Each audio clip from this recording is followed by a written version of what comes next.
What is going on, Jay Bears? Andrew J here with episode 12 of the Jay by the Bay podcast. I'm thrilled to be back here today, presenting today's show. It's going to be an awesome rendition.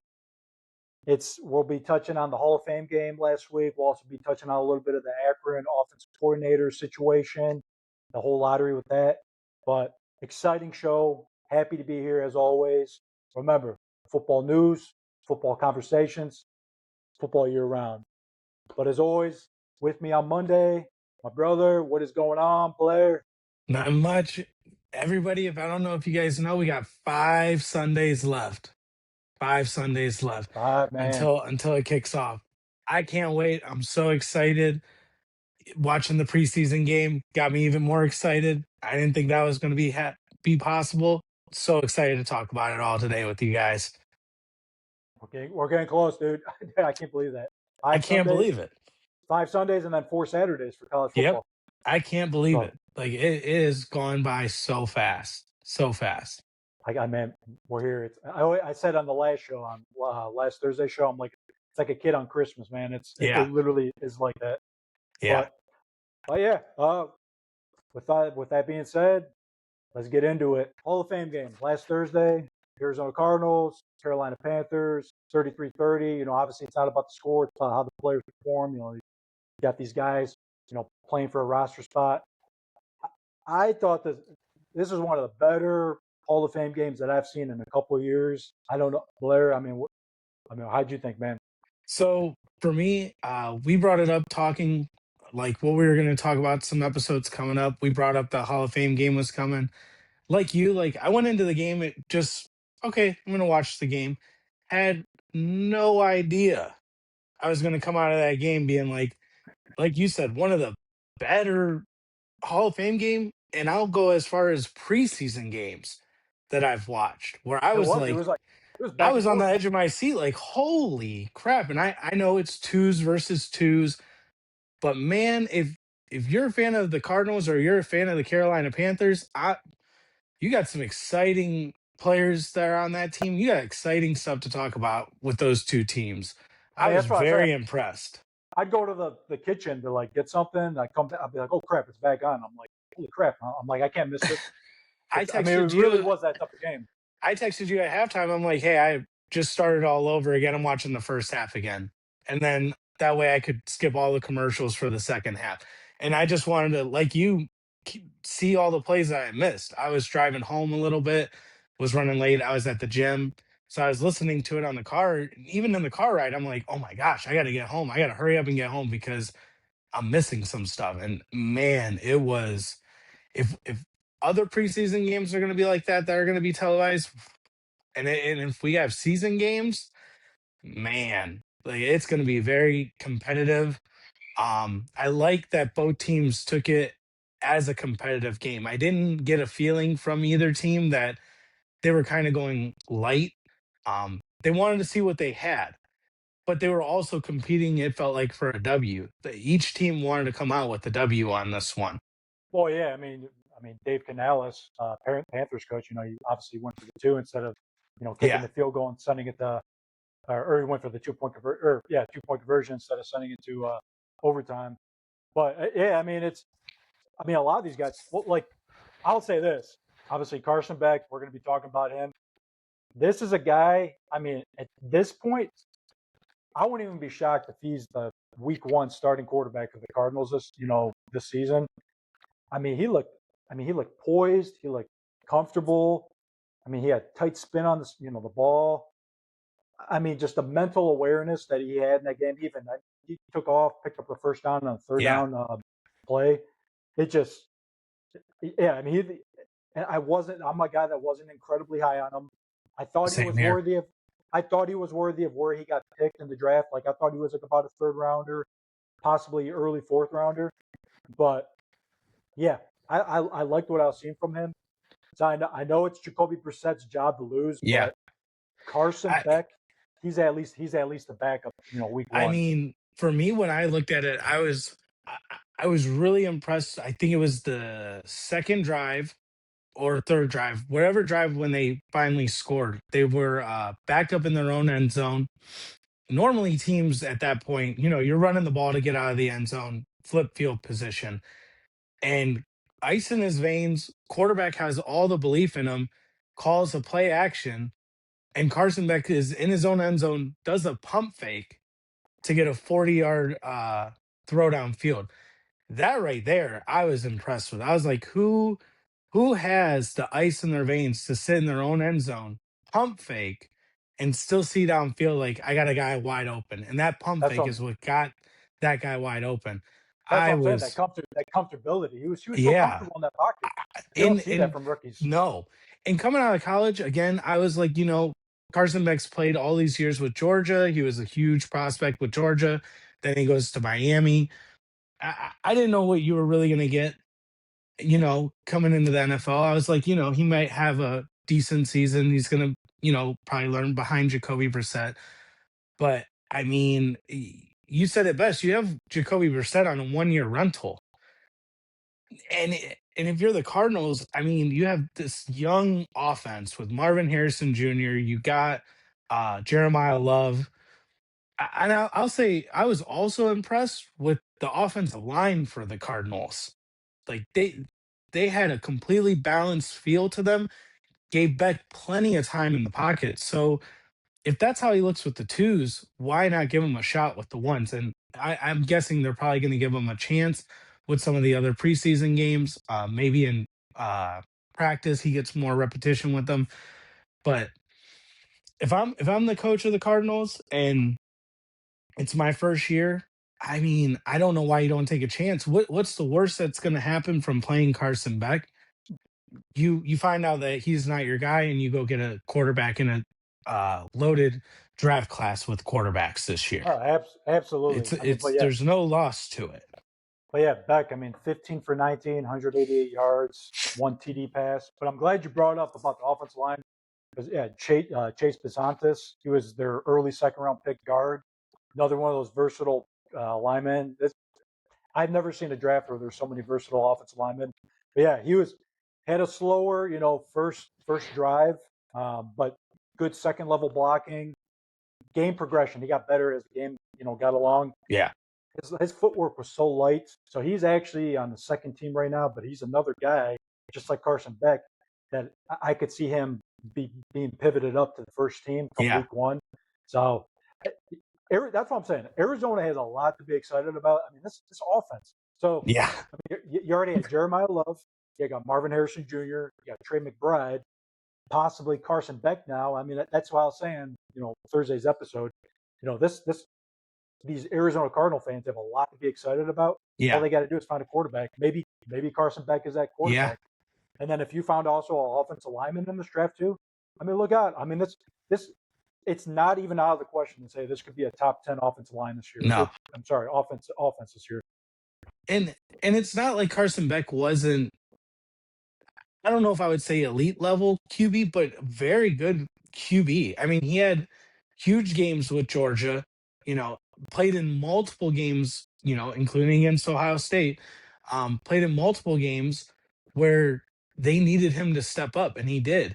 And it says something when he goes to the NFL. I mean, yeah, it's your first career start, but to him, it's like, I've been here before. You know what I mean? Like, I've played in national championship games before. I know how to have that composure.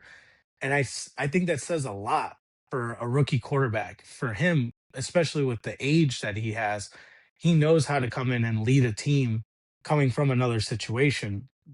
Going from Georgia, then coming to Miami, leading two different teams. He just knows how to step in and be that leader. And that back shoulder throw that he threw for his touchdown, I mean, Oh, you're talking about the one in the back of the yeah, yeah. When he threw out, I looked at it, I was like, well, Arizona, you found your quarterback.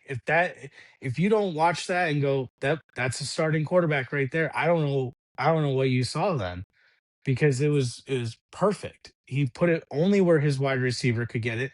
Even the goal line throw where it was almost a touchdown, he threw it low so that his receiver was the only one that was going to get it, and there were no mistakes that he was making. It was just very impressive to watch. And again, I said it earlier, I know it's twos versus twos, But I mean, I don't know how you watch that game and weren't impressed by both quarterbacks that we're going to talk about, because even Haynes King with Carolina was very impressive. And I think if he doesn't find Absolutely. if he doesn't find a home with Carolina as their backup, I know he's injured right now. I think he's going to get another shot by another team that's going to be looking by might need a quarterback, because he looked great too, running the no huddle offense, the 2 minute offense. I mean, let him downfield before halftime. He looked impressive too. Well, you know what? To be honest, and I mean, it's only been one preseason game. I think, unfortunately for Kenny Pickett, I think he might be the odd man out in camp this year, because Kenny Pickett, he's not like exactly like a seasoned veteran or anything, and he's not like chopped liver. But Haynes King, I don't see how you let this guy.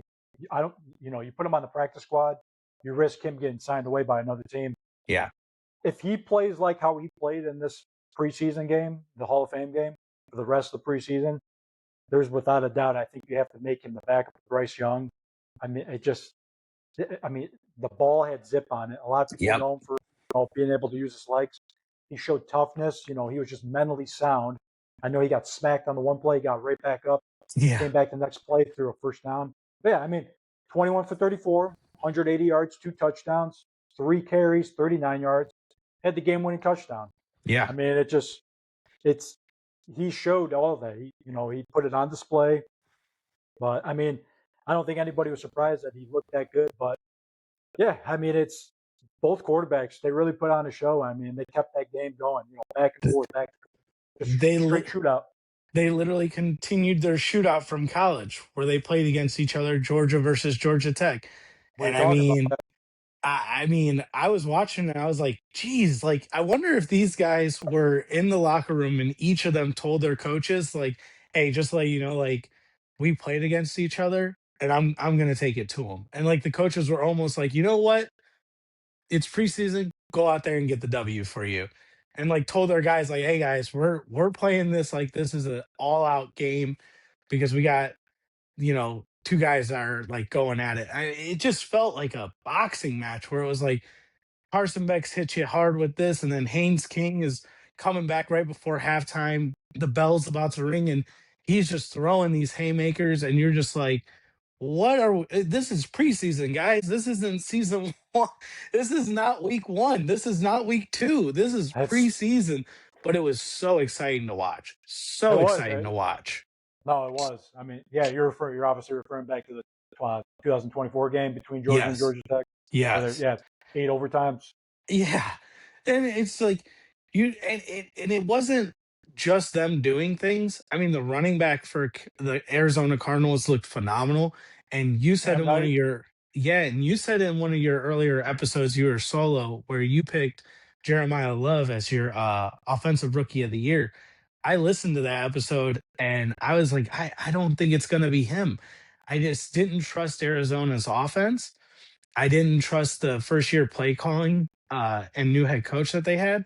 But man, after watching this game, I think you're going to be right. Uh, if that's what It's their the twos offense. looked like, They're clicking.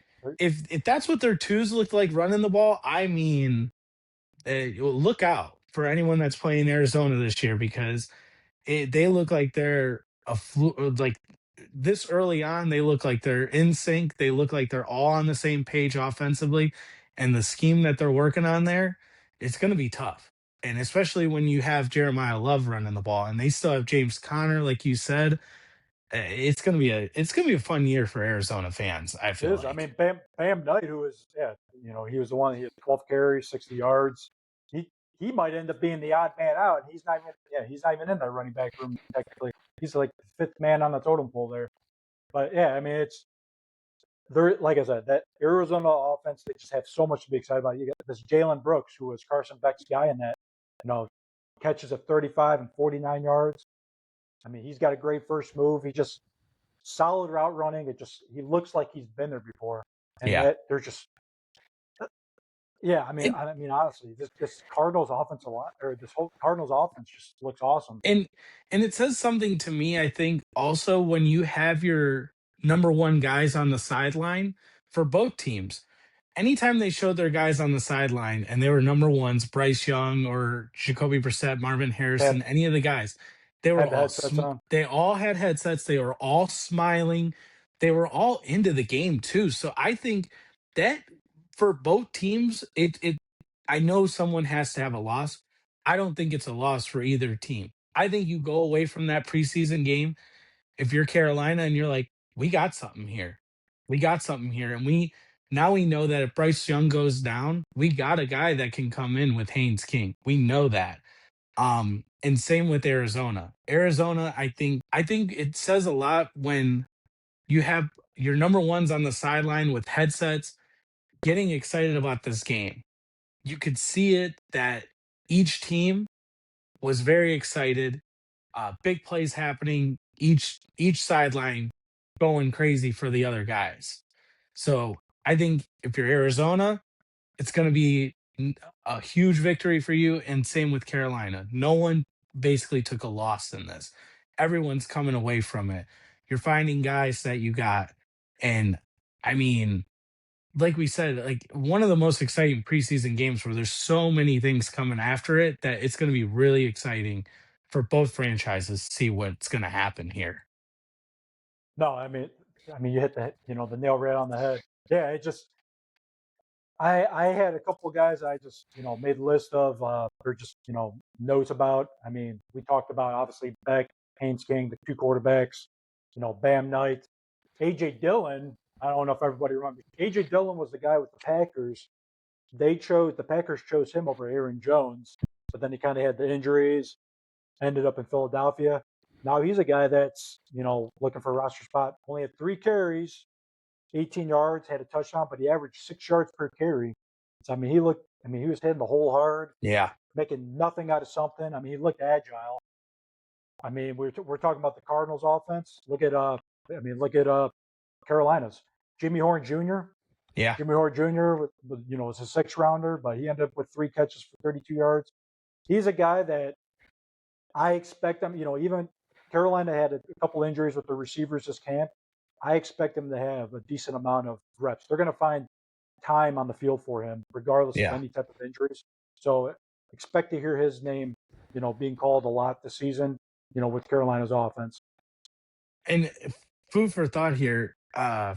We didn't discuss this, but as we're talking about it, I'm thinking about it. Could you see it in a world where Bryce Young has a struggle year this year? Next offseason, it's Haynes King versus Bryce Young potentially for a starting job if Carolina keeps King, because I could see something like that happening. If I could I see mean, it happening. I mean, I want to pump the brakes on that a little bit. Obviously Bryce Young's number 1 overall pick. I know he got benched. Was the second season? I think that was Canales' first season. But Haynes King, he's undrafted. But I mean, anything could happen. Injuries happen. Haynes King gets in there. Thrust in there, performs awesome. Anything could happen. I mean, I won't say no. I mean, I still have questions about Bryce Young too. So Yeah. anything is possible. I mean, it Yeah. is. But yeah. Any other takeaways with that? I mean, like I said, it was a great game. I mean, Yeah. it really was. I'm another one that I thought of was like, man, these coaches that have brothers, it seems like if you got a brother and he's a coach, you're just gonna be successful because I mean, you look at the Harbaughs and now you look at the coaches for On the Green Bay LaFleurs. and for the Cardinals. I mean, if you got a brother, you might as well just join the NFL, and become head coaches because I mean, how is that possible that we have two sets of coaches that it looks like? I mean, both coaches are going to be. I mean, it's early for the Cardinals. We'll see what they do, but I'm excited for him to see what he does this whole year. Um, Seemed like a solid guy when they were interviewing him, but these young coaches and you got a brother with you, it just seems like it's a formula for success. No, I mean, the play. I mean, he's the one making the play. He's doing the play calling. Yeah, So I mean, I like the plays. I thought they were Um, great, but I was impressed for his first because he said this was his first one and he was nervous about it when they were interviewing him. He was even saying like he was asking his offensive coordinator like, "Where do I stand as the head coach? Like, where do I stand on the sideline?" And they were like, "You're the head coach. You stand where you want." I was like, that's Go where pretty you fun. want, man. Yeah, I was like, that's pretty funny and humbling. Like he still is like, where do I go, guys? And like that's your head coach. But I think it speaks that if that's our first preseason game, the rest of the season is going to be one to talk about, one to watch, and it honestly proves what we've been saying, that a lot of these teams, even though we have them ranked somewhere, I mean we don't know. They're going to shock us. It feels like, and Oh, it's going to be a crazy year. I'm excited. I mean, we got all these games, happening this week. I mean, I'm excited. Yeah, See. I will say my biggest disappointment that I had in this game. They talked about all this stuff. Corey Kiner, who I'm not sure if he'll make the roster with the Cardinals. I know we were talking about this. yes, 2020 Mr. Ohio. He had the first yeah, score of the game. yeah, It's I don't and know no what's up with mention that. of them. No, they didn't say anything. They mentioned they scored a touchdown, but it's like, come on, man. He was Mr. Yeah, Ohio. The game's playing in Ohio. yeah. So Mentioned plenty of other people that were playing in the game or in that area that were from Ohio, but he didn't get any love. I know but for fun, I know they were talking with Mike Tomlin, Chris Collinsworth. They were talking about like their Hall of Fame snubs. Yeah. Again, we were kind of like talking like who we thought. I know who I have. I mean, who would you have? So first on my list, when I went and looked to see some of the players that I thought in my head who were there, first, and I was like, yep, childhood favorite player of mine, Steve Smith. I mean, you talk about a guy that was Can't go wrong with ju- that. just a solid workhorse guy. You talk about undersized for his position, and you think of wide receivers from that era, Steve Smith always comes up. And then you remember, like, he was small, but still 5'9". dominating. Eight 1,000-yard seasons, and he's one of 14 players with 1,000 career receptions. He's eighth all time with 14,731 career receiving yards. And he led that Carolina offense to that Super Bowl. I know they lost in that Super Bowl, but I mean, when you think of Carolina, you That was a think good team. you think of Steve Smith. Like that's the first guy you think of. To me, at least, when you think of the Carolina Panthers, that's who I instantly think of as number 89. Um, and just that you never heard anything coming bad from him. Just a solid guy. I think he's a phenomenal guy when they have him on TV talking games. Um, just he was the first pick in my head that I was like, I don't understand how he's not representing the Carolina Panthers in the Hall of Fame. No, I'm surprised. Did they even with the Panthers playing? Did they even have him on the sideline or anything? Like, did they I don't report think so. I don't think that they or even showed him because they had Kuechly they there didn't even talk for to him? him. I don't think they did. They had Greg Olson there. I don't think that they had Steve Smith there. I think because with Luke Kuechly getting in, I think it was kind of centered around that. That's probably Yeah. why. Yeah. Well, I know we talked in the past. I mean, you obviously know I'm an Eddie George fan. He's childhood hero. Yes. Met him as a kid. Got him to sign my rookie Yeah. card. But only averaged 3.6 yards per carry in his career. But I mean, hear me out. It's I'll read out some of his accolades. So, he's a two-time All-Pro, four-time Pro Bowler. He's a 1996 Offensive Rookie of the Year. Kept that team relevant. Had 1,300 yards that season, 8 touchdowns, 9 seasons, 7 of them with 1,000 yards rushing. Never missed a game in Tennessee. Yep. Played all 16 games of the 8 years he was there. 10,000 plus rushing yards. Again, only rushed for 3.6 yards per carry. But he was on a run-heavy team. Yes, he He was. every single season in Tennessee, he had over 300 carries. He even had over 400 in 2000. So he talk about a bell cow. Yeah. He was Emmett. And then we were even talking. Remember him and he was the only guy that Ray Lewis really feared. Like anytime, Hated tackling. maybe not feared him, but just he hated him. going up against him. Hated going up against him. I'm not saying like obviously he's not a first ballot Hall of Famer, but I don't see how you don't consider Eddie George when you talk about I the Hall of agree. Fame. I agree. And another guy that just solid overall dude, and people around him, when you hear them talk about him, just says like he's a workhorse guy. He's all about putting in the right work, all about doing the right things. It's like these are the guys that should be in there on just on their person alone. Like some of the things that they do. And my next player that I put on here as a Browns fan, I know it's going to be hard to hear me say this and give this guy his flowers. Hines Ward. I don't understand how Ooh, Hines Ward is not in the Hall of Fame, especially when I looked some stuff about him. He's the Steelers' all-time leader in receiving, uh, in receptions, yards, and touchdowns. I didn't know that. I didn't know that at all. That he is the Steelers' head guy. Uh, he's eighth in career postseason receiving yards with 1,181 yards. That's insane in the postseason to be you that could probably dominant. you could probably say that Hines Ward is a little bit underrated. I Like, think it's just with him being on all those Steelers yeah, dominant teams. I think he kind of just gets yeah, overshadowed by all. he, Look at all those defenses that he was, yeah, that the Steelers had. He probably he got won. overshadowed by all. He won a Super Bowl MVP. He's considered to be in Right? that era of the receivers, the most physical wide receiver ever in I his remember era. that one. Like, I mean, a little bit of a blindside block with that one he had on yeah, Ed Reed. yes. But I mean, when I think of Steel, and I agree. When you think of Steelers teams, you don't. You think of him, but you don't think like he was that dominant. And I think I remember a game. It might have been against the Browns or the Ravens. One announcer said like when he caught the ball and went down, he's like, you don't. He's not making the flashy play. He's not making the huge play. He's making the right play. And when it's like a 2 minute warning and we need that first down, that's the guy that's always getting targeted. And no matter what, he's bringing it in for a first down. And just, when I looked at it, I was like, I don't understand how Hines Ward is not in the Hall of Fame. He And might get it. I mean, he's eligible still. And I think that's who Mike Tomlin picked on when they were talking about snubs. He, I think Hines Ward does end up getting it. I do. I really do.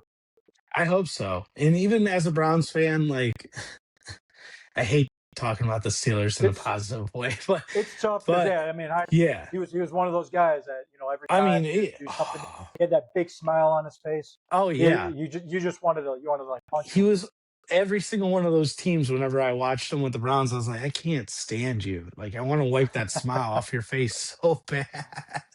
But I mean, you look at he also had Tommy Maddox as his quarterback and still was leading the team. Cordell Stewart still leading the team.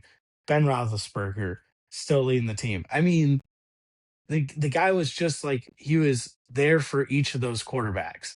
Like they always could rely on Hines Ward. They're like, I got Hines, I got 86. I got 86. I got 86.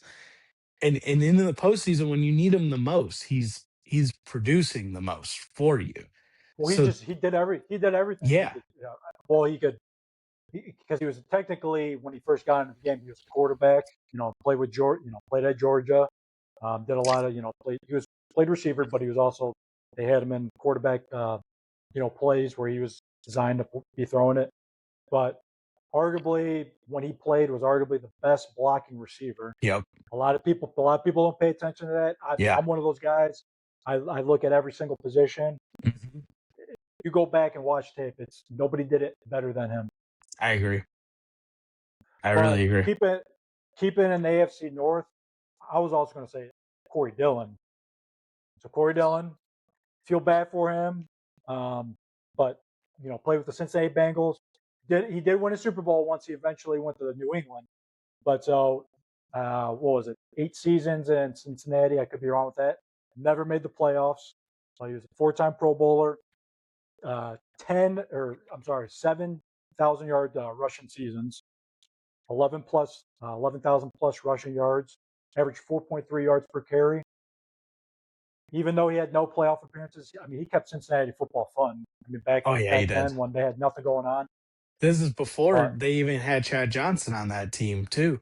Because I well, remember Chad Him. Johnson got there. Chad Johnson got there in I think 2001. He was drafted, but Corey Dillon drafted. I think it was 1998. It just he got that that team going. Now in the recent history, he has bashed them. He doesn't want anything to do with the whole branding of the Cincinnati Bengals. But he's a guy. I don't know if he would get in, but he's another guy just like Eddie George. I think you have to consider him. Now, if he's bashing him, do you think he would go in as a Bengal or as a Patriot since he won his Super Bowl with the Patriots?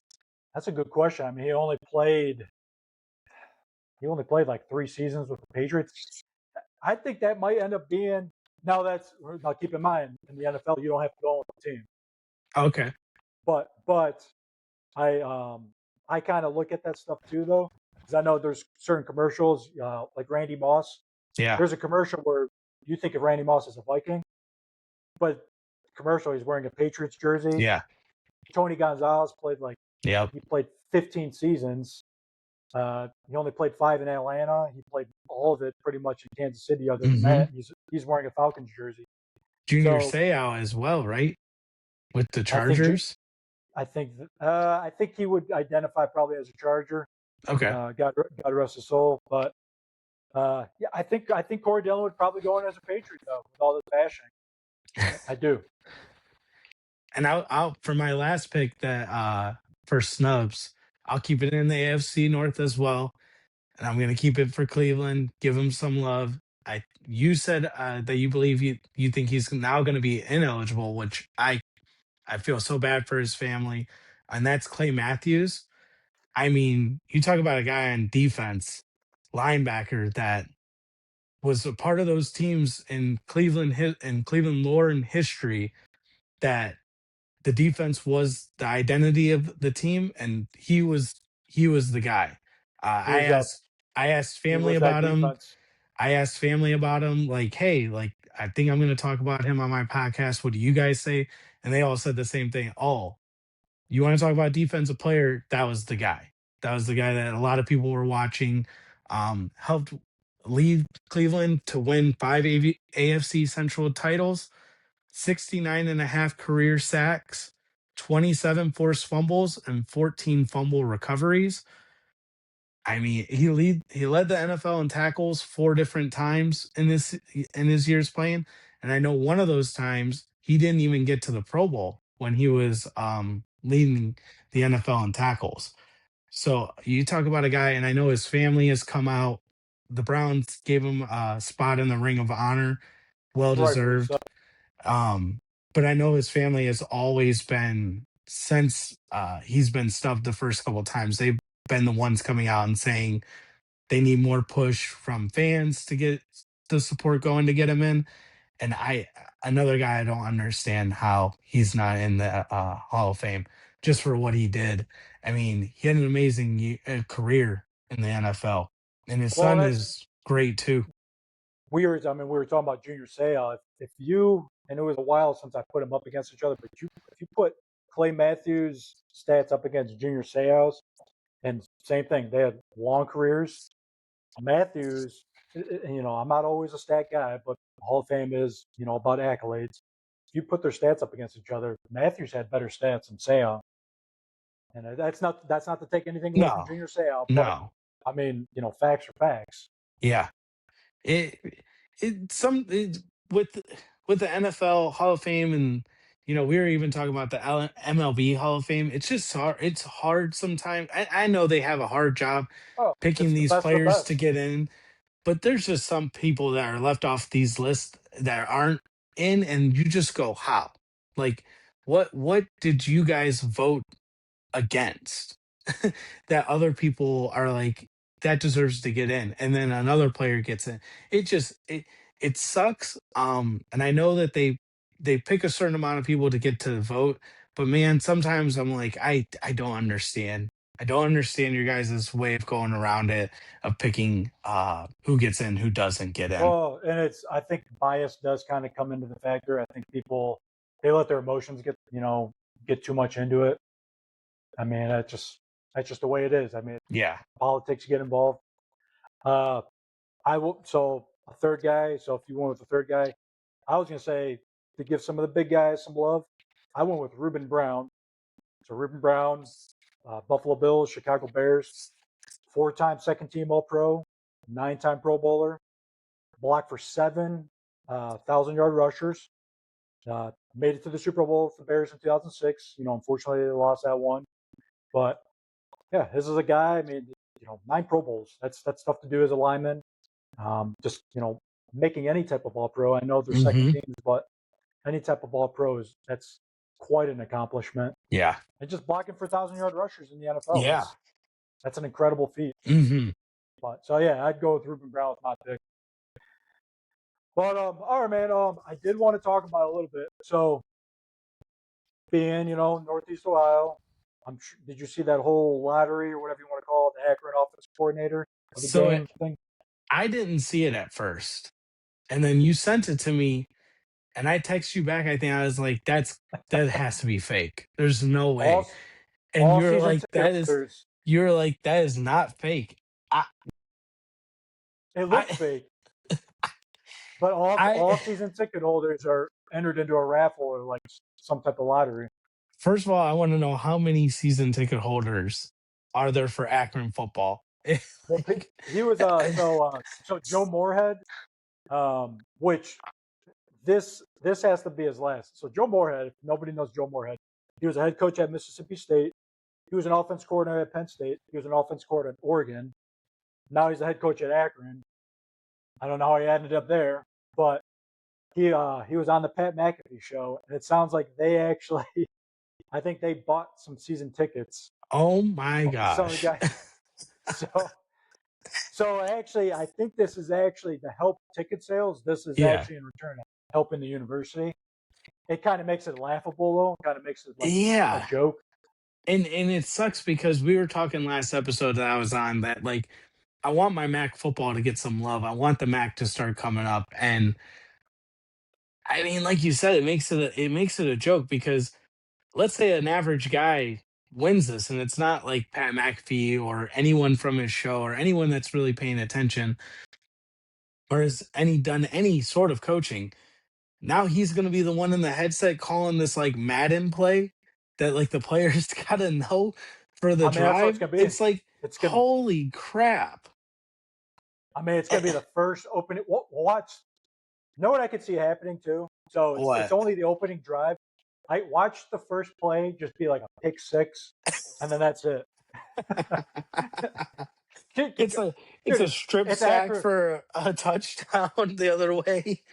I mean, dude, that program is just, and I hate this. I'm trying so hard to use the right words and not bash them, but that program is such a joke. Their last, I'm not even going to say their last winning season because it wasn't. Their last non-losing season was 2017 when they went 7-7. Like, I mean, they haven't been able to get a coach to turn around. I think Tommy Bowden, Bobby Bowden's son, was the last one to get him a winning record. It's been so long, I couldn't even tell you. Yeah. But, I mean, Tom Arth, John Carroll, legend, St. Ignatius, who's now the quarterback coach with the Steelers. He tried leaving John Carroll to go there. Well, he went to Tennessee Chattanooga and then there. He went 3-27 in 3 seasons, including an 0-12 season. So, I mean, it's not a good program. No. They haven't been. I mean, we were even joking around a couple weeks ago. I mean, is Akron, do they maybe get bumped down to D2? Yeah. Yeah. I mean, just because of enrollment size, I don't think they will. But I mean, it's as far as like talent, they might. And what does this say to like your players too? That we're gonna let this guy off the street call the first drive. Like what? Well, yeah, it's like I mean, what? You're going to play college football because of most of them, if not all of them, on Akron. This is the last football they're ever going to play. Yeah. And it's like you're going to have some fan calling the opening drive. It's like, get the hell out of here, man. It probably doesn't even know the right lingo for it. So now he's going to come to practice because he won. All right, guys, like this is our script for the first drive of the game. He's going to be in the headset.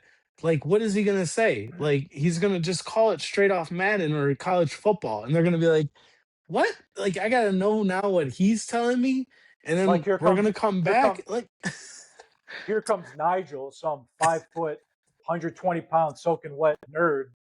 He's gonna be calling the opening drive for you guys. dude, No offense to he's gonna no wheel out offense a to Nigel, the TV. 120 pound guy. But yeah, just some He's kid gonna that wheel just out a TV with his PlayStation and be like, "All right, guys, this worked here when I was using you guys. This is what we're gonna run." Like, wait, what? Or he's gonna run some annexation of Puerto Rico trick play, thinking that thinking he's Boise State, calling a Statue of Liberty. Like, bro, Statue of that's not. Liberty, and Yeah, it's not gonna work. so it's. I mean, we'll see, man. It's first game September 12th against Robert Morris. If anything, it I'm makes you I'm gonna watch. watch. I'm watching the It's gonna game. make you watch. I'm telling you. I mean, I don't even seriously that I'm gonna be watching that first drive. I don't care. I don't care if Ohio State's on. I don't care Don't if care. Texas. I don't care who's on. I'm gonna be watching Now, that first game. now, what happens if he actually leads that team downfield for a freaking touchdown? Oh, And you then got to put him out for the second drive, dude. You like, give you him the do, you're one headset. for one. Let's go. Give him the headset, dude. Bro, just what a crazy. And this isn't like a, this isn't D3, this isn't a D2 college, this is D1 college, and some team has decided to do this. This is Jackie Moon from Semi Pro. Like, Semi-pro this is from Love Me Jackie Moon Sexy. saying the Flint, Michigan Mega Bowl is happening, and they're like, "Wait, what? What is that?" We're gonna run the puke. Yeah, we're gonna run the puke, or Dewey the Bear is gonna come in and wrestle me. Like, what? Oh, that would be the next thing. The What halftime kick. Like, exactly, bro? I just, when I saw that, and then I've been seeing a lot of people have been commenting on it.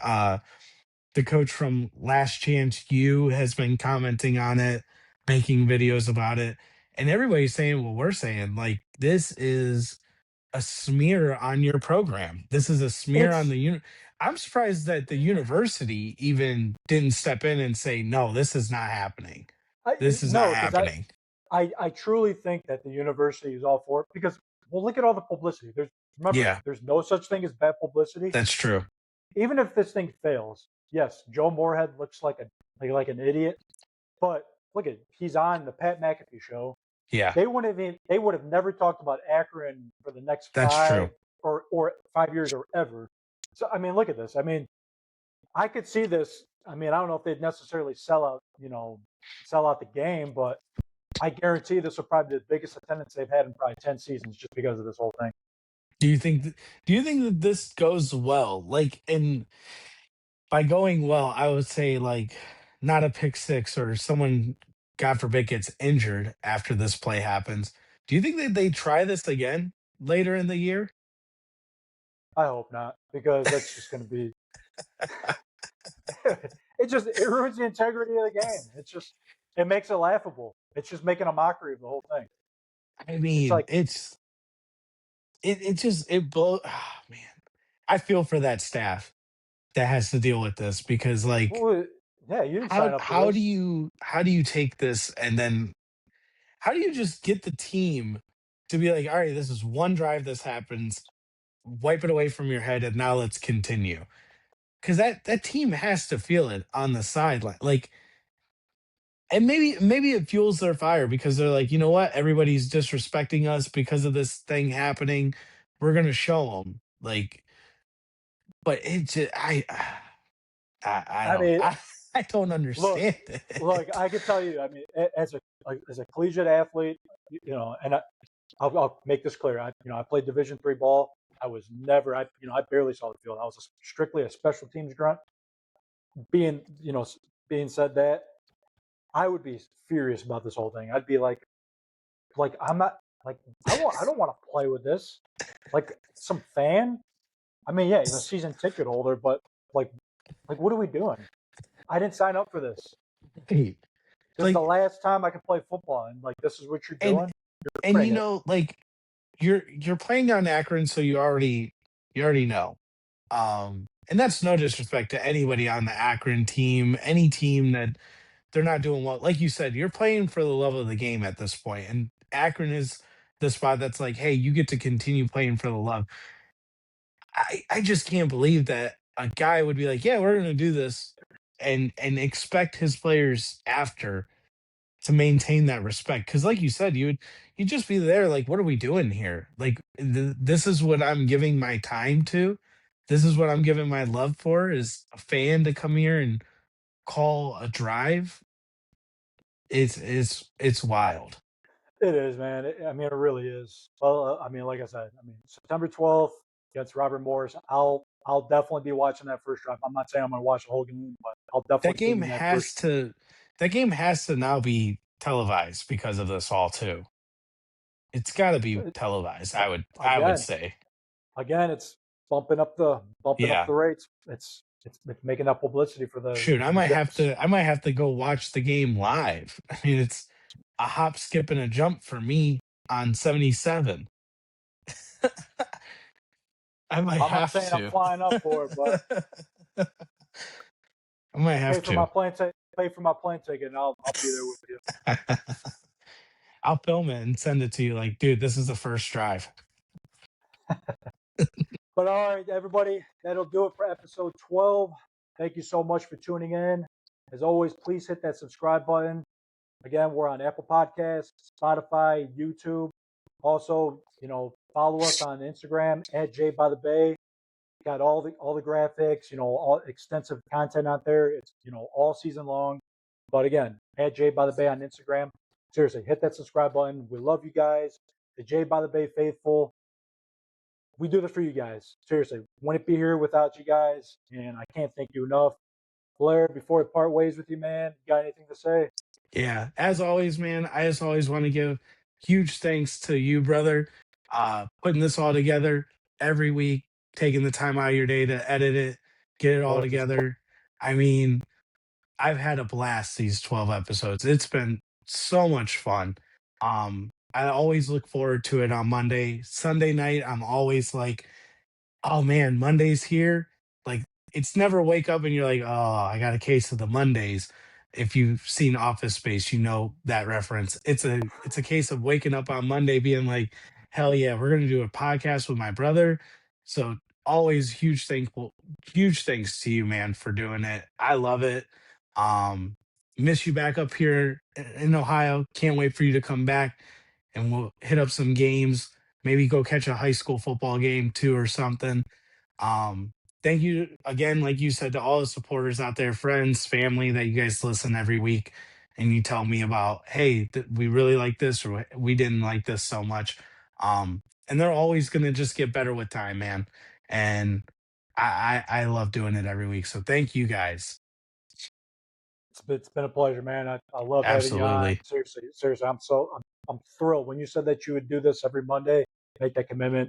I can't thank you enough, brother. But Absolutely, bro. but yeah, guys, I'll be back Thursday. Blair will be tuning back in on next Monday. Seriously, hit that subscribe button. You don't want to miss the next episode. Love you guys so much. But until next time, take care. God bless. See you guys.